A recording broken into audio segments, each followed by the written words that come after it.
How to defeat Voldemort in no particular order at night. Join or create a Dumbledore's army. I'm not telling you to go out and join any kind of armed forces unless that is a discussion that you've already had and a conclusion that you've already come to. But that is your choice. I'm not telling you to go out and join the literal army.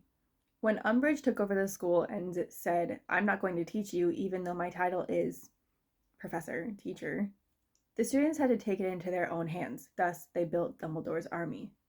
It wasn't the first group of students to get together and take powers into their own hands, quite literally.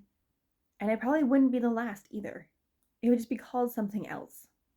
So what you can do is find groups that are organizing networks of people that have the same values as you, and they need your skills. They need brainiacs like Hermione. They need brave people like Ron. They need facilitators like Harry. They need people who are empathetic like Neville and perceptive like Luna and surprisingly powerful like Ginny. Even the young people, what's his name, Arthur? He's either very small for his year or he was like a third year. Something that you have, a skill that you already have, even if it's something that you might not think of right away, or maybe you're not getting paid for it, maybe you are going to go out and volunteer, maybe that's what you're going to end up doing. These groups, these armies need you. Even if you're not even if you're not in a position to leave the house for many hours or offer any kind of particular services, this can still be a group that makes you feel like you belong, that makes you feel safe, and that is part of your support system. Aside from all of the active things that Dumbledore's army was doing, there were vulnerable moments and they were supporting each other. They had each other's backs. Going back to something else that Luna said, Voldemort wants you to feel alone because if it's just you, you're not as much of a threat. But if you have an army supporting you and they all have your back, all your homies are supporting you, in a moment it might appear like it's just you, but you have the spirit of a fighter. And I want to point out that Dumbledore's army is very diverse. People have different skills, they're different years, they're in different houses, but they are ultimately all Hogwarts students. They are ultimately all magical people. So when you go out and join a group, I want you to remember that your skills are needed. Your skills are going to be valued.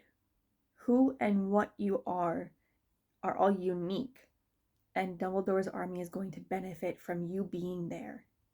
And I'll venture to say that joining a Dumbledore's army is going to be beneficial to you as well.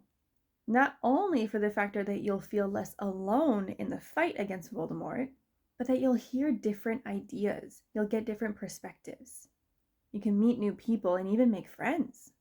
There might be an opportunity waiting for you that is completely unrelated to defeating Voldemort, and it's more about like, hey, do you want an internship living in a Muggle world? If that's something that you're interested in. And of course, I'm rolling with the metaphors here.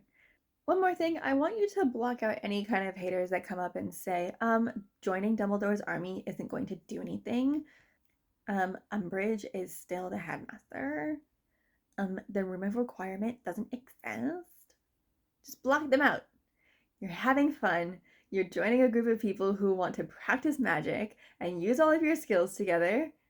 And hey, at least you're trying something instead of sitting around on your thumbs and being like, I don't like Umbridge as a headmaster.